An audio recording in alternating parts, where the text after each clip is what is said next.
The liberation of women to believe exactly what I tell them to believe. Yeah.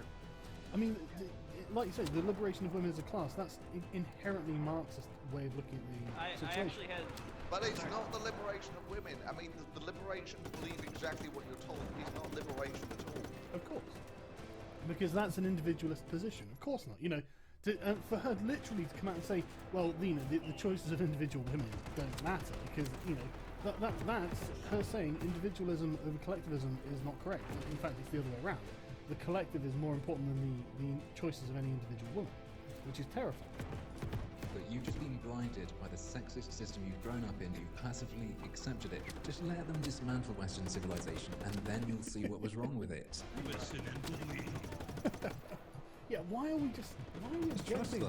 I mean, why don't we let them build a Marxist gender-based utopia?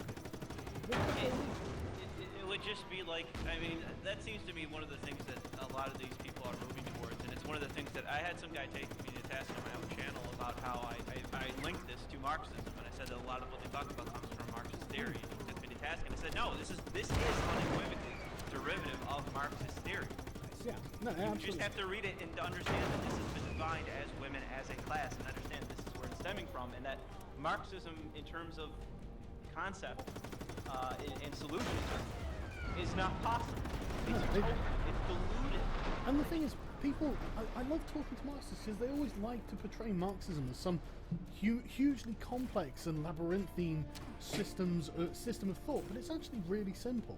You know, it's actually really simple. The idea that there is an oppressive class and there is a large oppressed underclass that could simply just unite and use its power to overthrow the bourgeois. It's never going to happen. It's never, you know, and it doesn't apply to things like gender. But these people have applied it to things like gender. Women aren't a class, you know. But should we carry on? Yeah. Oppression. So contrary to common misconceptions, feminism is not about man-hating or female. No. Totally not about man-hating. He said it's so smug. He said it's so smug. Well, that's case closed. That's not what it's about, but that's certainly its practical application. It's like he almost believes what he's saying. I love that he sat there like it's some sort of fucking gotcha moment that he's just come up with. So see, I checked the definition, not the normal definition. I checked my own definition, and it doesn't say man-hating. In your face, misogynist. You know? The implication, I think.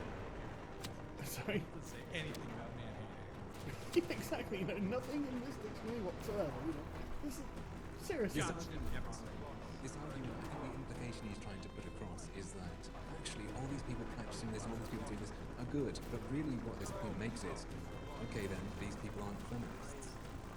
If it's not about that, these man-haters aren't feminists and there are not very many. That's the no true Scotsman. They always think one of bad feminists, which I mean is understandable because there are extremists of every movement and there are bad people, but the problem is it's not just it can't just like I understand what's being said about that, but I don't even accept the notion of a vocal minority anymore. I don't accept it. Well, I mean, I accept the idea of a vocal minority, but the thing is, if you're going to be a part of a movement that advances an ideology, that has clear set goals of some kind, I think it should also be your responsibility to also kind of clean house on that ideology as well if there is some kind of dangerous vocal minority that is souring your movement and making you look bad. Totally agree. And in many ways, all of this stems from, there was actually a point when feminism actually had a point. There were actually real acts of oppression, and there was a sensible reason, there was a sensible movement to address that. The problem comes then is what happens once you sensibly address that? Well, mostly sane people get on with their lives, and what you're left with is all these people who have basically nothing left to do with their lives other than be offended, getting more and more offended over smaller and smaller things. And that's basically modern feminism.